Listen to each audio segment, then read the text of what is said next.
ભરૂચના નર્મદા મૈયા બ્રિજ પરથી આત્મહત્યાના વધતા બનાવો બ્રિજની બંને તરફ જાળી લગાવવાની માંગ કરવામાં આવી હતી। ત્યારે રાજ્ય સરકાર દ્વારા ₹1.84 કરોડના ખર્ચે બ્રિજની બંને તરફ જાળી લગાડવાની કામગીરીનો પ્રારંભ કરવામાં આવ્યો છે।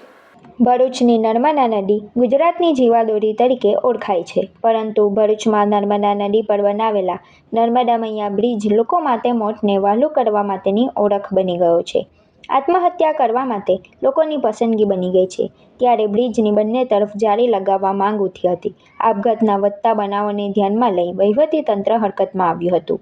ભરૂચ માર્ગ અને મકાન વિભાગના કાર્યપાલક ઇજનેરે બ્રિજની બંને તરફ ₹1.84 કરોડના ખર્ચે સેફ્ટી નેટ લગાવવા માટેની વહીવટી મંજૂરી વડોદરા માર્ગ અને મકાન વિભાગના અધિક્ષક ઇજનેર પાસે માંગી હતી। ત્યારબાદ રાજ્ય સરકાર દ્વારા બ્રિજની બંને તરફ જાળી લગાવવા માટેની સૈદ્ધાંતિક મંજૂરી આપવામાં આવી હતી, જેમાં નર્મદા મૈયા બ્રિજના રિવર પોર્શનમાં providing and fixing wire mesh જાળી, ફોગ પ્રોટેક્શન, સેફ્ટી ગ્રીલ નાખવા માટે મોકલેલી દરખાસ્તને સૈદ્ધાંતિક મંજૂરી મળી જતા બ્રિજના રિવર પોર્શનમાં બંને તરફ અંદાજિત ₹1.84 કરોડના ખર્ચથી સેફ્ટી નેટ લગાવવાની કામગીરીનો પ્રારંભ કરાયો છે।